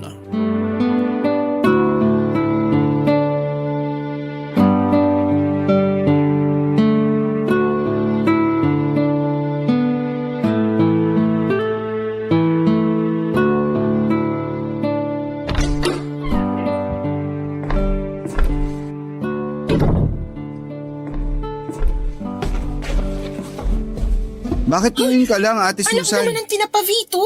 Bakit gising ka pa? Alauna na ng madaling araw, oh. Alam ko, marunong akong tumingin ng oras. Bakit nga gising ka pa? Kasi nakita ko kayo. Ha? Nakita ko kayo nung kasama mong lalaki na nagalikan sa tapat ng bahay natin. Siguro boyfriend mo yun, no? Eh ano naman ngayon sa'yo kung oo? Lagot ka kay nanay. May boyfriend ka na. Bakit ako lagot? Eh nasa tamang edad na ako. Baka kung ikaw ang magka-girlfriend, ikaw pang malagot. Malamang, kasi paborito ka ni nanay kesa sa akin. Buti alam mo. Kaya kung ako sa'yo, itulog mo na lang yan. At bang kalimutan ingay mo yun? na lang yung nakita mo. Oh, bakit kising pa kayong dalawa? Nay, si ate po kasi... Nay! Ano ba kasi yon? Bakit mo naman tinatakpan ang bibig ng kapatid mo, Susan? Kasi po, aray! Bitiwan mo kasi ako! Nay, si Vito! Kinagat po yung daliri ko! Ano? Patingin nga ako! Naku! May bakas pa ng ngipin ng kapatid mo. Bakit mo yun ginawa sa ate mo? Napakabastos mo, Vito! Wala po akong ginagawa. Si Ate Susan nga yung may ginagawa eh. Anong ibig mong sabihin? Kasi po... Mabuti pa po, matulog na tayo. Huwag niyo na kausapin niyang si Vito kasi malamang kung ano-ano na namang kalukuhan ang sasabihin niyan. Anong puro kalokohan? Ang sabihin mo, natatakot ka lang malaman ni nanay ang totoo. Ano ba kasi yung totoo na yon? Sabihin mo nga sa akin. Huwag niyo na po kasing alamin yun. Wala lang po yun. Eh kung wala lang yon, hindi ka dapat matakot. O ano na Vito? Naiinip na ako sa sasabihin mo. Nakita ko pong may kahalikang lalaki si Ate Susan kanina. Hinatid po siya dito nun sa bahay. Tapos inamin ni ate na boyfriend niya yun. Ano ka mo? Totoo ba yung sinabi ng kapatid mo? Siyempre po hindi. Anong hindi? Galit nga si nanay sa mga sinungaling. Kaya bakit ako magsisinungaling? Totoo yung sinabi ko. Kitang-kita ng dalawa kong mga mata. Tumigil ka na nga. Napakasumbongero mo. Huwag mong pagdiskitahan ng kapatid mo. Kausapin mo ako, Susan. Ano pa po bang pag-uusapan natin? Alam ko na kung saan yun pupunta. Kung ganon, totoo nga na may boyfriend ka na? Abay, bilin-bilinan kong wag ka munang magbo-boyfriend. Pero hindi mo ako sinunod. Ilang buwan lang naman gagraduate ka na sa kolehiyo. Hindi ka pa talaga nakapaghintay. Sawang-sawa na ako maghintay at sundin kayo. Puro na lang kayo pagbabawal na para bang mapapasama ako pag nag-boyfriend ako. Nakakapagod na kayo sundin. Ikaw pa talagang napagod ako. Tinanong mo ba kung ayos lang? Ang tanging hiling ko lang naman ay magtapos muna kayo ng pag-aaral ni Vito bago kayo makipagrelasyon. Akala ko pa naman naiintindihan mo, pero mas masahol ka pa sa kapatid mong matigas din ang ulo. Bakit na naman po ako nasali sa usapan? Si Ate Susan po yung may kasalanan. Kaya siya lang ang dapat niyong pagalitan. Damay ka na doon dahil pareho kayong pasaway at sakit sa ulo ko.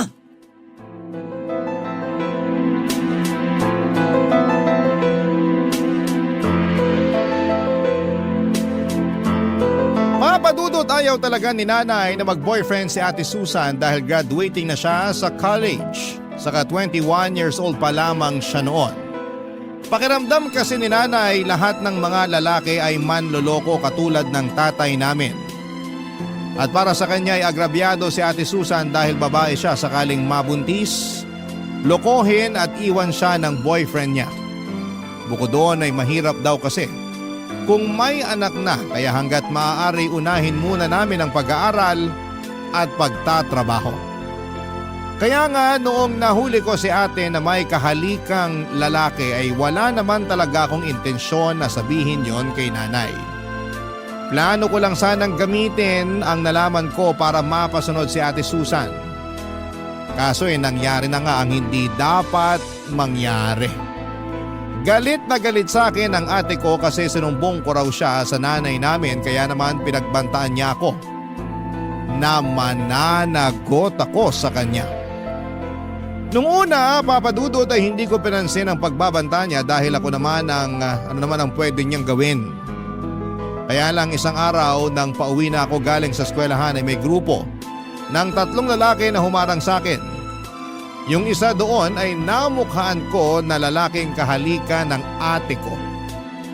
Siya yung humablot sa bag ko at nagdala sa akin sa may talahiban. Siya rin ang tumulak sa akin sa may putikan. Yung isa naman ay sumipa sa akin sa tiyan tapos yung isa naman ang sumabunot sa akin. Pagkatapos noon papadudot ay tuluyan na nila akong binugbog upang turuan daw ng leksyon. Barangay Love Stories. Barangay Love Stories. Papadudot hindi naman ako napuruhan sa pambubugbog sa akin ng boyfriend ni Ate Susan. Kasama ng mga tropa nito. Tinuruan lang daw nila ako ng leksyon dahil masyado akong madaldal. Kaya lang na-trauma naman ako.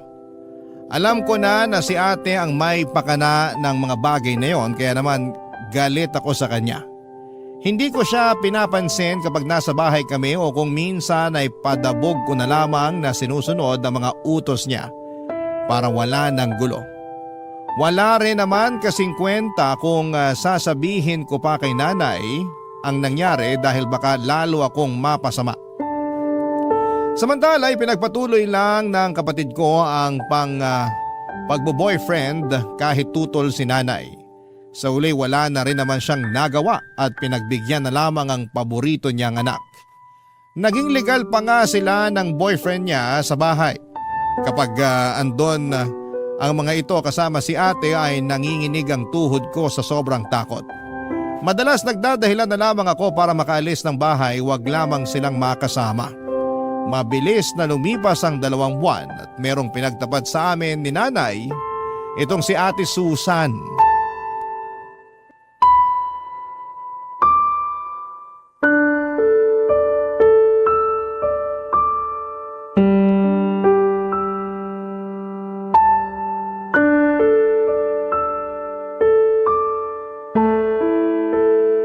Nay, aalis na po ako. Magsasama na kami ng boyfriend ko. Ano? Paano na lang ang pag-aaral mo? Ayoko naman talaga ng kurso ko eh. Kayo lang naman yung nagpumilit sa akin na kumuha ng business administration eh. Wala nga akong alam sa pagnenegosyo. Kaya nga pinag-aaral kita para malaman mo. Saka yun yung kurso na siguradong may patutunguhan ka pagka-graduate mo. Ayoko nga po sabi ng kurso na kinuha ko. Kung gusto nyo, kayo na lang ang mag-aral. Anong sinabi mo? Alam ko narinig yung sinabi ko.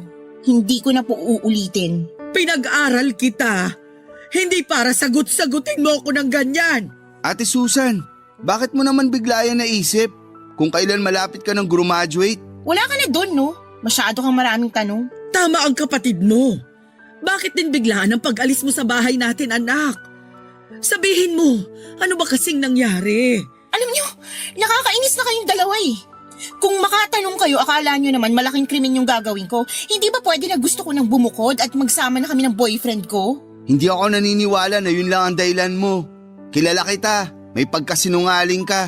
Anong sinabi mo? Sabi ko, may pagkasinungaling ka. Totoo naman eh, maraming beses ka nang nagsinungaling kay nanay. Pinagbibigyan ka lang niya kasi paborito ka niyang anak. Pwede ba, Vito? Manahimik ka na lang muna dyan. Hindi naman to tungkol sa'yo eh. Tungkol to sa ate mo. Kaya wag ka na munang sumubat-sabat dyan. Kaya ka hindi paborito ni nanay kasi masyado kang trying hard. Hindi ako trying hard. Trying hard ka? Pwede ba? Manahimik na nga kayong dalawa.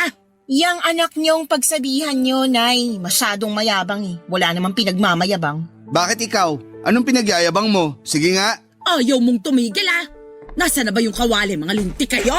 Habang tumatagal masyado kang nagiging epal eh. Ikaw nga, akala mo kung sinong spoiled brat?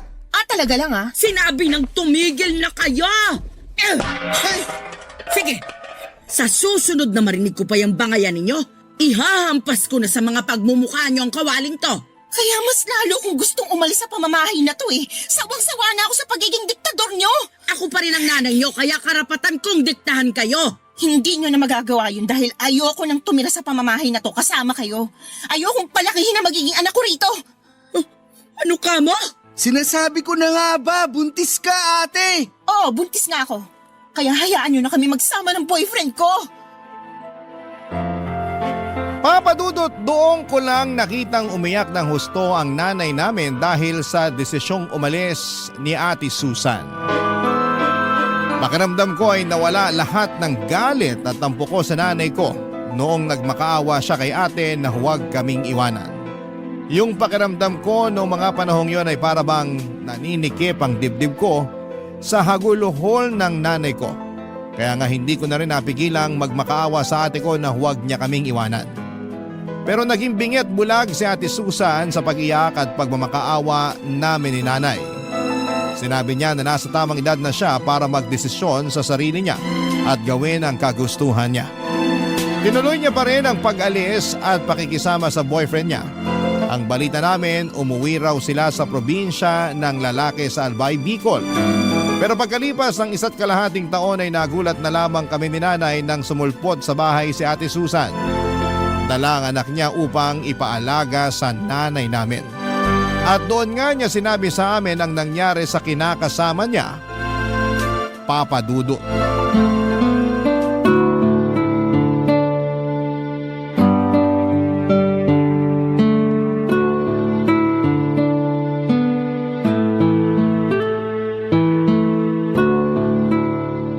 Grabe yung iyak ng apo ko. Akala mo naman inaaway. Buti na lang talaga napatulog ko na siya. Kaya nga, Nay. Pareho kaming walang maayos na tulog kasi hindi siya komportable dun sa bus eh. Kaya nga pagkatapos nating maghapunan, magpahinga ka na. Bakit kasi hindi kayo nag-text na uuwi pala kayo rito? Sana nasundo ko man lang kayo sa terminal.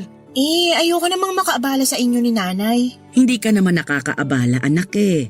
Pero tama rin naman si Vito.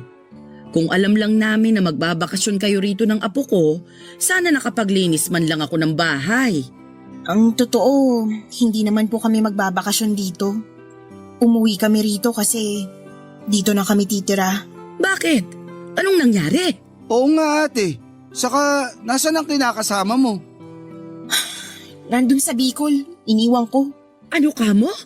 Iniwan? Ibig sabihin, hiwalay na kayo? Parang gano'n na nga. Masyado kasi siyang mamas boy. Hindi kami magkasundo ng biyanan ko. Lagi akong pinag-iinitan kahit nung buntis pa lang ako.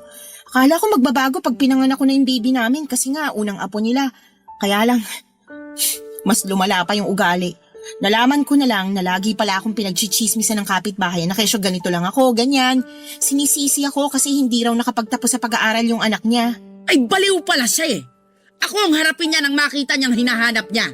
Pero alam naman ng kinakasama mo yung ginagawa sa'yo ng nanay niya. Alam naman, kaso mamas boy nga. Mas kinampihan yung nanay, palibasa matanda na raw. Basta, nakakasawa na.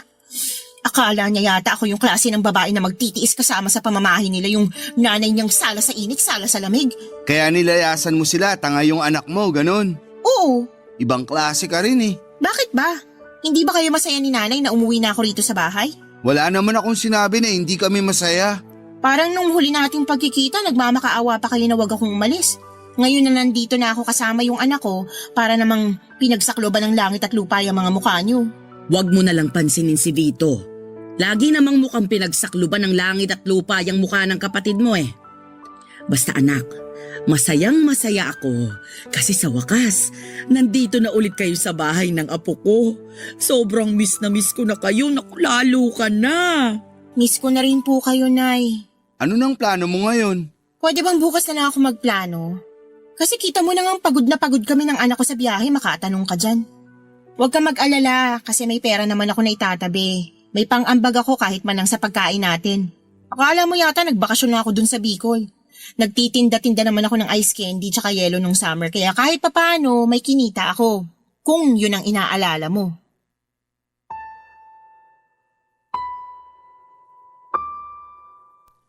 Papadudo tuwang-tuwang nanay dahil sa pagbabalik ng ate sa bahay kasama ang kanyang anak. Hati naman ang pakiramdam ko dahil para sa akin ay may atraso pa rin siya sa amin. Paano niya naatim na umuwi sa bahay at umastang hindi kami iniwanan noong araw? Ni hindi nga siya nagsorry sa pag-alis niya at ewan ko ba naman sa nanay ko kasi nagawa niya pa rin patawarin kagad ang ate ko. Doon ko na nga napatunayan na talagang paborito niya ito. Hindi nga nagtagal ay nag-decide si Ate Susan na maghanap ng trabaho kaya kinausap niya si nanay na sa kanya ipagkatiwala ang anak niya para alagaan. Kaya nga kinailangang tumigil ng nanay sa pagtatrabaho niya sa factory para matutukan ang kanyang apo. Nang mga panahong yon ay graduate na rin naman ako sa kolehiyo kaya naghahanap na rin ako ng trabaho. Hindi nga nagtagal ay nakapasok ako sa isang private company sa Quezon City bilang auditor. Nakapasok naman si Ate Susan bilang quality control inspector sa isang planta sa Pasig. Simula noon ay dalawa na kami ng ate ko ang naghahanap buhay kaya lang ay napansin ko na hindi siya patas. Lalo na sa mga hatian namin ng gastusin sa bahay. Minsan ay hindi siya nag-aambag. Kaya madalas kaming kapusin. Bukod doon, papadudot ay nagbubuhay dalaga na ang kapatid ko at tuluyan ng pinaubaya sa nanay namin ang pag-aalaga sa kanyang anak. Bagay na labis kong kinakainis, papadudot. Ang lagi niyang dahilan ay malungkot siya dahil sa nakaraan. Barangay Love Stories. Barangay Love Stories. Papadudot dahil sa pagbubuhay dalaga ni Ate Susan ay lagi kaming nagtatalo tungkol sa hindi niya patas na pagbibigay ng pera kay nanay para sa mga gastusin sa bahay. Kaya lang lagi akong pinagsasabihan ng nanay namin na unawain ko na lamang ang ate ko dahil nga meron itong pinagdaraanan. At may anak na rin naman ito na ginagastosan. Sa totoo lang ay inis na akong unawain si ate. Dahil paano naman ako? Lagi na lang damdamin niya ang mahalaga. Paano naman ang sa akin?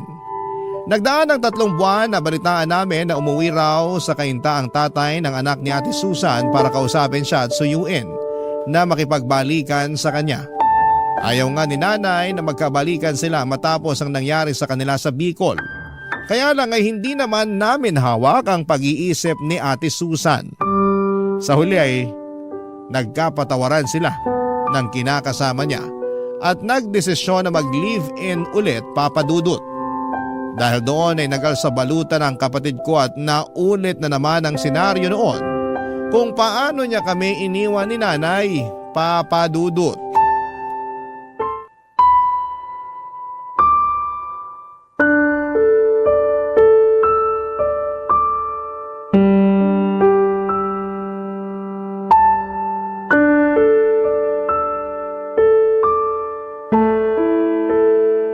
Anak naman, huwag ka nang umalis.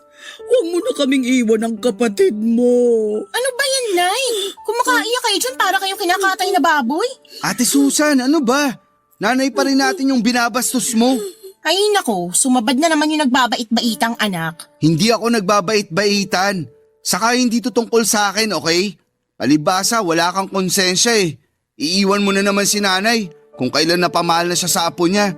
Magsasama na nga ulit kami ng tatay ng anak ko. Ano bang mahirap intindihin doon? Yung pag-uugali mo yung mahirap intindihin. Wala namang kasing kaso kung magsama kayo. Pero hindi ka marunong magparamdam kahit man lang sana kay nanay. Hindi ka tumatawag o nagte-text. Hindi ka marunong mangamusta sa amin dito sa bahay. Maiisip ko pa ba yun? May anak nga akong inaalagaan. Hindi katwiran yun. Ang sabihin mo, wala ka na talagang respeto sa nanay natin. Oh, tapos ngayon, aalis ka na naman. Sigurado ako na hindi ka na naman magpaparamdam sa amin ni nanay. Magaling ka lang pag may kailangan eh. Doon ka lang namin nararamdaman. Nasasabi mo lang yan kasi hindi mo pinagdadaanan yung mga pinagdaanan ko. Hindi ko na kailangan pagdaanan yung mga mali-mali mong desisyon sa buhay. Anong sabi mo? Pwede ba? Tama na nga yung pagtatalo ninyo. Hanggang ngayon ba naman parang bata pa rin kayo mag-away? Baka nakakalimutan ninyo. Magkapatid kayo! Si Vito yung pagsabihan nyo, Nay. Siya lang naman yung masyadong epal eh. Akala mo kung sino makapagsalita porque mas malaking kinikita? Hindi ako nagmamalaki sa'yo. Saka pinagtrabahuan ko lahat ng meron ako. Sus, ngayon lang yan. Mawawala rin yung yabang mo. Tumigil na nga kayo! Huwag na kayong mag-away! Naririndi na ako sa mga boses ninyo! Kung gustong umalis ni ate, hayaan nyo na lang, Nay. At bakit ko gagawin yon? Ayoko ngang mawala ang ate mo! Ayoko ring mapalayo sa apo ko! Tigilan nyo na nga po yung pagiging madrama nyo. Hindi naman kami titira sa ibang bansa. Dito pa rin kami sa Pilipinas. Malayo nga lang sa bahay natin. Kung bakit ba kasi babalik ka pa ulit sa Albay? Pwede namang dito na lang kayo ng anak mo sa kainta. Mahirap po ba talagang intindihin? Gusto nga ng kinakasama ko na doon na kami tumira. Plano na rin namin magpakasal at bumuo ng sarili naming pamilya. Kung tungkol naman doon sa nanay niya yung inaalala nyo, naisip ko, tama rin naman siya nung nag-usap kami. Pwede ko pa rin naman bigyan ng isang pagkakataon yung nanay niya. Tsaka magulang pa rin siya ng tatay ng anak ko kaya dapat ko pa rin siyang respetuhin. Nakakatawa na. Marunong kang rumespeto sa ibang tao, pero hindi sa sarili nating nanay. Tumawa ka lang hanggang gusto mo pero hindi nyo na mababago yung desisyon ko. Anak naman eh, huwag ka nang umalis. Huwag mo akong iwanan. Vito, anuhin mo nga yung nanay mo? Masyadong clingy, nakakainis. Hayaan nyo na lang pong umalis si ate. Total, hindi na rin naman tayo mahalaga sa kanya. Ayokong umalis ang ate mo. Ayokong magkalayo kami uli. Papa Dudut, sa ikalawang pagkakataon ay iniwan kami ni Ate Susan. Umalis siya nang hindi man lamang lumilingon sa umiiyak at nagmamakaawa naming nanay. Galit ako sa kanya, Papa Dudut, dahil sa pananakit niya sa nanay namin. Napakawalang respeto niya para magdesisyon ng ganon na lamang. Sa totoo lang ay malungkot din naman ako sa pag-alis nila ng pamangkin ko. Pero mas nanaig sa akin ang pagkadismaya sa kanya. Yung pagkakataon na yon pala ang huling beses na makikita namin sila ng buhay dahil pagkalipas ng 3 araw ay nalaman naming na aksidente ang bus na sinasakyan nila ng pamilya niya. Hindi matanggap ng nanay ang nangyari kay Ate Susan at sa apo niya. Labis-labis naman ang pagsisisi ko dahil hindi ko pa piniling makipagkasundo sa sarili kong kapatid ng mga panahong may pagkakataon pa sana. Hindi nyo rin naman ako masisisi at hindi kasi talaga kami lumaking malapit sa isa't isa. Kaya nga humingi talaga ako ng tawad sa harapan ng kabaong niya at nangako na hinding-hindi ko pababayaan si nanay habang nabubuhay ako. Mabilis na nagdaan ang 1 taon. Nagsunod-sunod ang pagkakasakit ni nanay hanggang sa makitaan siya ng maagang sintomas ng demensya at tuluyan na ngayong lumala at magprogreso sa paglipas ng mga taon. Pero Papa Dudut, hindi ko sinukuan si nanay. Hindi ko siya iniwanan. Nanatili ako hanggang sa mga huling sandali niya para ipaalala sa kanya na mahalaga siya sa akin at kung gaano siya kaimportante. At syempre, kung gaano ko siya kamahal.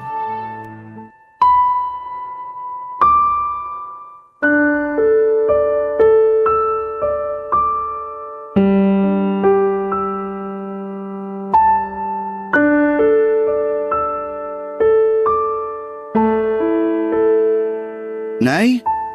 Nay, gising na po kayo para magmerienda? Ayoko pagising. Sayang naman. Nagluto pa naman ako ng paborito niyong pancake. Pancake? Nasaan pancake ko? Ito po oh. Hinati ko na yun ng maliliit para isusubo niyo na lang. Ay nako, paborito ko nga ito. Akin na, para makain ko na. Ay teka, sino ka ba? Paano ka nakapasok sa bahay ko? Nako, si nanay. Nakalimutan na naman ako. Hindi kita nakalimutan. Hindi lang kita maalala. O sige po, magpapakilala ulit ako. Ako po si Vito, anak niyo. Vito? Anak ko? Opo, yung bunso niyo. Wala talaga akong maalala na may anak ako na pangalang Vito. Pero meron akong naaalala na may anak ako. Kaya lang hindi Vito ang pangalan niya. Ano po? Susan! Ah, si Ate Susan po. Oo! Nasaan na ba si Susan? Parang matagal ko nang hindi nakikita yung anak kong yun. Kasi po. Kasi ano? Sige ka! Hindi ko kakainin tong pancake pag hindi si Susan ang nagpakain sa akin. Ay, kasi po, Nay, ano? Ano nga? Wala na po si Ate Susan. Anong wala na si Susan? Imposible naman yun. Kahapon lang nagkita kami. Ginawan pa nga niya ako ng pancake tapos sabi niya, kakainin daw namin ng sabay yung ginawa niya. Baka panaginip niyo lang po yun. Kasi matagal na pong patay si Ate Susan. Hindi patay si Susan. Nagsisinungaling ka lang. Hindi po ako nagsisinungaling. Pero naiintindihan ko po kung hindi niyo na matandaan. Pasensya na po kayo kung sinabi ko pa. Sabi na hindi totoong patay ang anak ko. Pero saan ba kasi siya pumunta? Hindi ko po alam pero kapag kumain kayo baka bumalik na po siya. Talaga? Opo. Kaya kumain na po kayo ha? Kaso gusto ko si Susan magpakain sa akin. Si Ate Susan po magpapakain sa inyo sa susunod. Pero sa ngayon, ako na lang po muna. Promise? Si Susan sa susunod Opo, promise po. Yay! Subuan ko na po kayo.